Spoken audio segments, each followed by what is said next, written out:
Good evening, नमस्कार, प्रणाम, जय हिंद। आप सभी का बहुत बहुत स्वागत है आपके अपने परिवार डिफेंस अड्डा 24/7 पर। भाई पलटन, जैसा आप सबको पता है कि यार इस वक्त तो मैं नॉर्मली आप सबके साथ नहीं जुड़ता हूँ। कल जुड़ा था एक एएसआई के एग्जाम को लेकर बात करने के लिए। उसके अलावा अगर हम बात करें तो नॉर्मली मैं आप सबके साथ में शाम को 4 बजे जुड़ता हूँ, जहाँ पर हम रिटन एग्जाम को लेकर प्रिपरेशन की या फिर कह सकते हो कि प्रैक्टिस करते हैं। वहाँ पर आप सारे लोगों के साथ जुड़ता हूँ। इस वक्त आया हूँ, उसके पीछे की वजह है जो पिछले कई दिनों से मेरे सेशंस के अंदर लगातार कमेंट चल रहे थे। टाइपिंग को लेकर बहुत सारे से विद्यार्थी परेशान हैं और परेशान होना बनता भी है। जब रिटन एग्जाम हमने क्वालिफाई कर लिया हो या फिर ऐसा हो कि रिटन के बाद मेरे को अब कहीं ना कहीं कॉल आने वाला है टाइपिंग के लिए। मैंने पहले भी बोला 35 से ऊपर जो है, मैं ये नहीं कह रहा 35 से ऊपर वालों का सिलेक्शन हो जाएगा, मैं कह रहा हूँ 35 से ऊपर वालों के लिए कॉल आएगा किसका, टाइपिंग का, एंड 40 से ऊपर वालों के लिए कॉल आएगा इन जनरल कैटेगरी टाइपिंग का। अब जब टाइपिंग का कॉल आएगा तो आपका पहला जो फोकस होना चाहिए वो टाइपिंग पर ही होना चाहिए कि टाइपिंग आप कितनी बेहतर करते हो। कि सबसे बड़ा जो इसमें कह सकते हो फिल्टर होता है वो टाइपिंग होती है। बहुत सारी सी मेजर जो बच्चे होते हैं, बहुत सारा सा नंबर ऑफ स्टूडेंट जो होते हैं वो टाइपिंग से बाहर होते हैं, और इस बार भी होंगे, हर बार ही होते हैं। मैक्सिमम एग्जाम्स के अंदर टाइपिंग एक बड़ा क्राइटेरिया तय करती है इन और आउट के बीच का।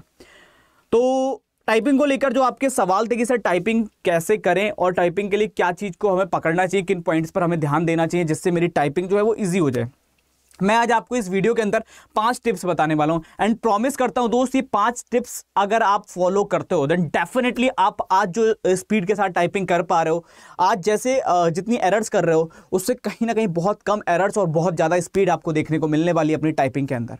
तो 1 बाय 1 मैं 5 आपके सामने टिप्स रखूंगा एंड आफ्टर दैट हम बात कर लेंगे और भी जो चीज़ें होंगी। ठीक है, तो स्टार्ट करते हैं विद इन फर्स्ट टिप्स के साथ।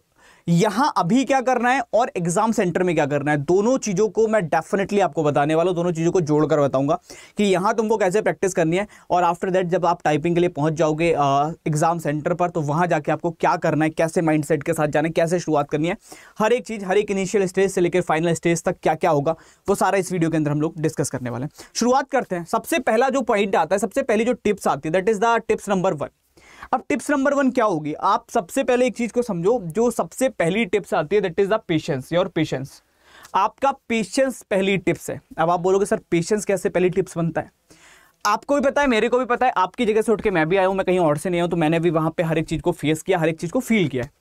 होता क्या है, हम किसी पेपर के अंदर जाएं या टाइपिंग टेस्ट के अंदर जाएं, इवन एग्जाम तो मैं ज़्यादा देता हूं। एग्जाम में स्कूल में भी देता था, एग्जाम में कॉलेज में भी देता था, एग्जाम में हो सकता है सीआरपीएफ से पहले कोई और दिया हो, एसएससी जीडी दे रखा हो किसी ने, हो सकता है किसी ने पुलिस का कोई एग्जाम दे रखा हो सकता है किसी ने कोई और एग्जाम दे रखा हो। बहुत सारे से पेपर दे रखे होंगे जिनमें शायद कई बार रिजेक्ट भी हो गए होंगे, डिस्क्वालीफाई हो गए, स्कोर अच्छा नहीं कर पाए होंगे। इस बार सीआरपीएफ का भी एग्जाम दिया होगा। तो एग्जाम देना हम पहली बार नहीं गए थे, है ना, एग्जाम देने हम पहली बार नहीं गए थे। कहीं ना दिया होगा तो स्कूल में तो दिए ही थे, पेपर तो स्कूल में भी देते थे, पेपर देने हम पहले भी गए थे। तब भी जब आप एक नया पेपर देने जाते हो तो वहां पर थोड़ी सी घबराहट कहीं ना कहीं होती है ना। कई बार माइंड के अंदर यार थोड़ा सा लगता है कैसा होगा, फिर हम एक बार फ्लो बनता है तो चलते चले जाते हैं, अच्छा पेपर हो जाता है। लेकिन टाइपिंग हर बार नहीं दी होगी यार, स्कूल के अंदर कोई टाइपिंग टेस्ट नहीं दिए होंगे। मैं बात करूं तो अभी एकदम से बहुत सारे से लोग ऐसे होंगे जो टाइपिंग के अंदर एकदम फ्रेशर होंगे, जिनका शायद पहली बार वो स्टेज से गुजरेंगे जिसमें उनको टाइपिंग भी देनी है, पहली बार वो स्टेज होगी जिसमें वो टाइपिंग देने जाएंगे। अब जब पहली बार टाइपिंग की बात आती है ना दोस्तों, पेशेंस इज द की। क्यों होता क्या है, जब आपके सामने टाइपिंग टेस्ट के लिए बैठाला जाता है आपको कि अब आपकी टाइपिंग स्टार्ट होगी, ठीक है, जैसे ही आपको बैठाला जाता है कि भाई दोस्त अब आपकी टाइपिंग स्टार्ट होगी, ओके बहुत बढ़िया दोस्त, ठीक है, बहुत शानदार। अगर हम बात करें टाइपिंग जब आपकी स्टार्ट होती है तो कीबोर्ड आपके सामने आता है। अब जैसे ही मेरे सामने कीबोर्ड आ गया, जब मेरे सामने कीबोर्ड आ जाता है, कीबोर्ड रखा होता है, सिस्टम मेरे सामने रखा होता है, बैठने के बाद वो मुझको एक टाइम प्रोवाइड करते हैं, अप्रॉक्सीमेटली 1 मिनट मान लो, 2 मिनट मान लो, सेंटर टू सेंटर वेरी कर जाता है। तो अब 1 मिनट तो मान के चलो मिनिमम टाइम मिलता है। वो 1 मिनट का टाइम मिलता है कि तुम अपने सिस्टम को, अपने कीबोर्ड को चेक करो। हम लोग क्या करते हैं, सिट्टी पिट्टी गुम बैठ गए आगे सीट पे। अब पहली बार है, तुम्हारी जगह मैं होता तो मेरा भी यही हाल होता, सच्चाई बता रहा हूं तुमको। लेकिन जहां से वहां से जो चीजें फेस करी है मैंने, जो फील करी है मैंने, वो तुम उनमें फंसो मत, इसलिए बस मैं तुमको आगे की तरफ लेकर जाना चाहता हूं दोस्त, वो एक्सपीरियंस तुम्हारे साथ शेयर करना चाहता हूं। तो जब हम आके बैठे तो सिट्टी पिट्टी घूम होती है, हमको लगता है बस उंगलियां कई बार तो कांप सी रही होती हैं कि बस क्या होगा, जल्दी जल्दी जल्दी जल्दी करनी, जल्दी से बस शुरू हो जाए, तुरंत टाइप कर देना है, ये हालात होते हैं। तो होता क्या है, जब मैं अपना सिस्टम चेक कर रहा होता हूँ तो यहाँ पे नम लॉक का ऑप्शन आता है। जब ये नम लॉक ऑफ होता है तो हमारे क्या होते हैं, नंबर जो है टाइप नहीं हो रहे होते, नम लॉक ऑफ होता है। यहाँ पे एक ऑप्शन होता है caps lock. Caps lock on होगा तो सारे कैपिटल जाएंगे, कैप्स लॉक ऑफ होगा तो सारे स्मॉल जाएंगे। अब हमने जल्दी से उल्टे सीधे हाथ बस मारे, हाँ ठीक है, और हमने शुरू कर दी, टाइपिंग शुरू करी। अब हम ये देखना भूल गए कि क्या ये नम लॉक ऑन था कि ऑफ था, हमने ध्यान ही नहीं दिया, क्योंकि हमारा फोकस तो बस ये कि जल्दी शुरू हो, बस उंगली चलानी है। हमने ये नहीं देखा कि हमारा कैप्स लॉक ऑन था कि ऑफ था। अब जब ये चीजें मैंने देखी ही नहीं कि मेरा कैप्स लॉक ऑन है कि ऑफ है, या मेरा नम लॉक ऑन है कि ऑफ है, तो होता क्या है, मैं मान लो कुछ टाइप कर रहा हूं, कैप्स लॉक ऑन है, तो सब कुछ कैपिटल में टाइप होता चला जा रहा है, हर एक चीज कैपिटल में टाइप होती चली जा रही है, और जहां पे कैपिटल में करना था वहां पे स्मॉल में हो जा रही है, क्योंकि मैं शिफ्ट दबा के करूंगा, जल्दी जल्दी शिफ्ट दबा के, कैप्स दबाऊंगा ही नहीं। अब उससे क्या हो गया, मेरा कंप्लीटली पूरी तरह से पहला वाला स्टेज मतलब इंप्रेशन ही डूब गया। नम लॉक ऑन नहीं है, मैं नंबर डाल दे रहा हूं यहां से डायरेक्टली पिक करके, उससे क्या हुआ, मेरे बंटा धार सब एरर्स में चला गया, जो करके आया सब गलत हो गया। तो पहला फोकस पेशेंस, मतलब काम रहो, ठीक है, जो होगा बेहतर है, कीबोर्ड सामने है, पहले ये चेक करो कैप्स लॉक ऑन है कि ऑफ है, नम लॉक ऑन है कि ऑफ है, बाकी फंक्शनल कीज सारी काम कर रही हैं कि नहीं कर रही हैं, नंबर कीज, अल्फाबेटिकल कीज सारी की सारी, हर एक कीज जो है वो काम कर पा रही है नहीं कर पा रही है, ठीक है। तो सबसे पहला जो स्टेप होगा वो समझ में आ गया सबको क्या करना है। पहला स्टेप, पहला स्टेज ये है कि तुमको सबसे पहले अपने आप को पूरा काम रखना है, बिल्कुल शांत रखना है, और उसके बाद तुम लोग आराम से उस कीज को चेक करोगे कि हाँ प्रॉपर सारी कीज वर्क कर रही थी सर। आफ्टर दैट मैं फिर आगे, अगर किसी की कीज में किसी चीज में कोई दिक्कत लग रही है, तुरंत वहां पर जो सेंटर में हो उनको बोलो और वो उस चीज को चेंज भी करेंगे, करते हैं, ठीक है। तो पहली स्टेप से क्लियर करना है, पहली स्टेप होप्स तो सबको क्लियर होगी, ठीक है।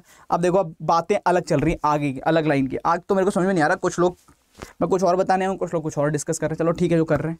तो बाकी जितने भी लोग सुन पा रहे हो मेरी बात को, उनको पहली स्टेज क्लियर हो गई। आज सिर्फ 5 बताऊंगा, एंड प्रॉमिस कर रहा हूं दोस्त, 5 फॉलो कर लोगे, टाइपिंग निकाल लोगे, प्रॉमिस है मेरा, बस कर लेना ये 5 फॉलो, ठीक है, याद से 5 हैं, हाँ डेफिनेटली रजत कर लेना, ठीक है, याद से।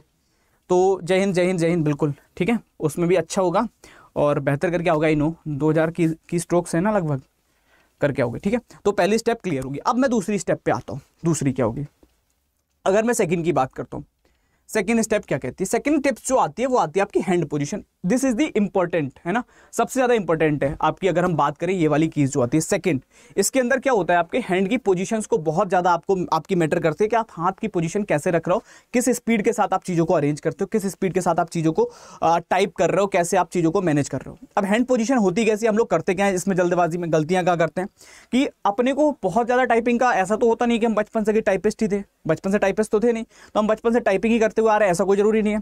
तो उस चीज में गलतियां कहां पे होती है, कई लोग ऐसे होते हैं जो बेचारे अभी टाइपिंग के लिए कहीं ना कहीं कुछ ना कुछ कर रहे होते हैं, कुछ कीबोर्ड खरीद के लाए होते हैं, फोन से कनेक्ट करके प्रैक्टिस कर रहे होते हैं, लैपटॉप तक नहीं है लोगों पे। मेरे खुद के ऐसे मैंने स्टूडेंट्स को देखा है, इवन मेरे अपने टाइम में भी मेरा सर्कल भी पूरा ऐसा ही था, फोन पे ओटीजी लेकर केबल लगा के टाइपिंग की है लोगों ने, है ना, MI के फोन्स में टाइपिंग की है, मैं बताऊं बहुत बड़े फोन भी नहीं थे, 10-10 हज़ार के फोन, और उनमें छोटे मोटे कीबोर्ड लगा के टाइपिंग कर निकाले, क्रैक किए। But the point is that कि हम कैसे उन चीज़ों को मैनेज करते हैं। अब हैंड की पोजीशन में रखते क्या, अब इस चीज़ को जो मैं बताने जा रहा हूँ तुमको एक वीडियो दिखाने जा रहा हूँ, ये जो सबसे पहला मैं वीडियो दिखा रहा हूँ, इस वीडियो को अगर तुम देख पा रहे होगे, ये गलत पोजीशन है, ये जो वीडियो चल रहा है जिसको तुम देख रहे हो, ऐसे अगर तुम टाइपिंग करते हो तो ये गलत है, और ऐसी टाइपिंग मेजॉरिटी करते हैं। क्या होता है, हम लोग ना कीबोर्ड होता है तो कीबोर्ड पे हाथ ऐसे मेज पे रख लेते हैं, ये कलाइयाँ, और फिर बटन दबाते हैं, ये दिख रहा है ना वीडियो मेरे पास में, ये जो वीडियो तुम देख पा रहे हो ये गलत पोजीशन है, ये कंप्लीटली गलत है। अगर तुम ऐसे टाइपिंग करके आ रहे हो, सेम इस पैटर्न पे तुम टाइपिंग कर रहे हो, देन डेफिनेटली गलत कर रहे हो, ये गलत तरीका है टाइपिंग करने का, क्योंकि इसमें हो क्या रहा है, तुम हाथ उठा रहे हो, टाइम लग रहा है, और दूसरी जगह ले जाने में टाइम लग रहा है, वहां पे तुम्हारा कई सेकंड का गैप होता है, तुमको कई बार बैक स्पेस का यूज करना पड़ रहा है, उसमें तुम 1-2 सेकंड का गैप खा रहे हो, तो वो गलती मत करो। फिर तुमको करना कैसे टाइपिंग, राइट टाइपिंग कैसे होगी सर, राइट टाइपिंग होती है ये जो अभी तुम वीडियो देख पा रहे हो ये राइट है। क्यों राइट है, हाथ हमेशा इस पे जमाओ मत मेज पे, हाथ ऊपर से, कीज पे हाथ ऊपर होने चाहिए, ये आपके हाथ होने चाहिए, तब आप जाकर बेहतर कर सकते हो दोस्त। तो हमेशा कोशिश ये रखो कि हाथ आपके उठे हुए रहे, जितना हाथ उठे हुए रहेंगे,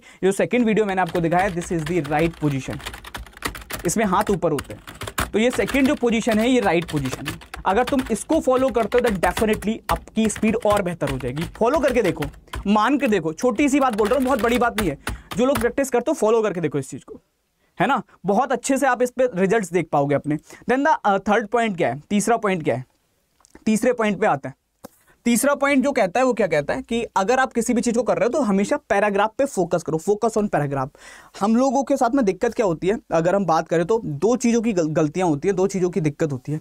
कौन सी, हम पैराग्राफ पे फोकस जब होता है ना तो डाइवर्ट हो जाता है, कई बार हम 2 लाइनें टाइप कर जाते हैं, एक ही लाइन को 2 बार टाइप कर देते हैं, कई बार कुछ और गलती कर देते हैं, कोई एक लाइन स्किप कर जाते हैं। अगर एक लाइन 2 बार टाइप कर रहे हो डिस्क्वालीफाई, याद रखना 2 बार लाइनें टाइप हो रही है डिस्क्वालीफाई, अगर आप लाइन रिपीट कर रहे हो तो, मिस कर रहे हो तो। ये गलतियां मत करना।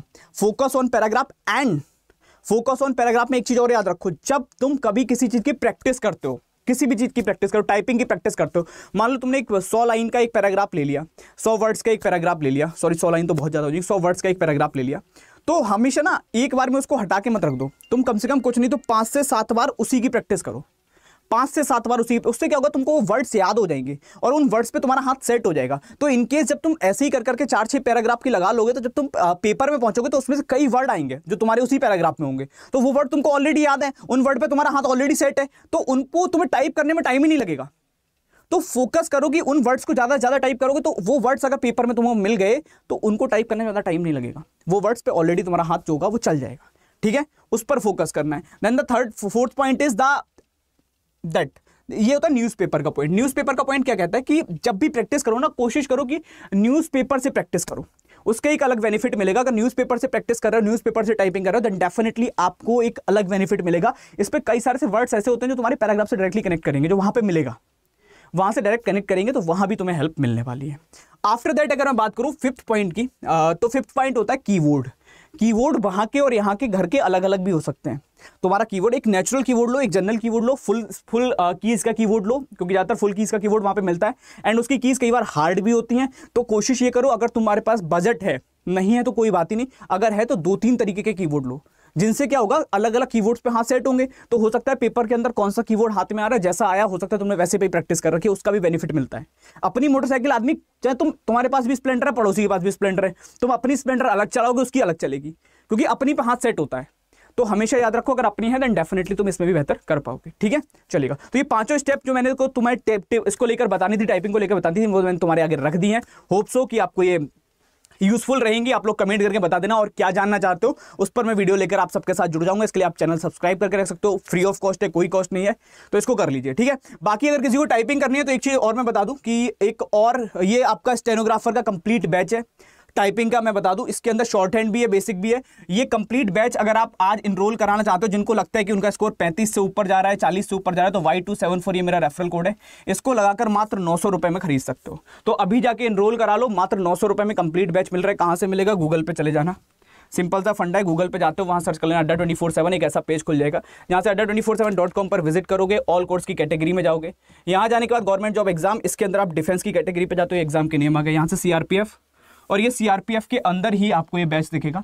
इसमें हर एक क्लास आपको मिल जाएगी कंप्लीट, हिंदी इंग्लिश दोनों की टाइपिंग इसमें चल रही है आपकी। अगर मैं बात करूँ शॉर्ट हैंड, तो 4000 का बैच दिखाएगा। व्यू ऑफर पे जाना या वाई नाउ किसी पे भी, एंटर कूपन कोड में जाके मेरा रेफरल कोड एंटर कर लेना, दैट इज Y274। अगर मैं बात करूँ इसका तो ये रहेगा Y274 274। अप्लाई पर क्लिक करना, अप्लाई पर क्लिक करते ही 900 रुपए का ये कंप्लीट बैच तुमको मिलेगा। कंटिन्यू करो, फिर यहाँ पे नाम, मोबाइल नंबर, ईमेल आईडी डाल के इजीली इनरोल करा सकते हो। ठीक है, तो जिस किसी को भी करना हो इनरोल करा लो, इसमें काफी कुछ सीखने को मिलेगा तुमको। 900 रुपए तुम्हारी टाइपिंग से बढ़ के नहीं हो सकते।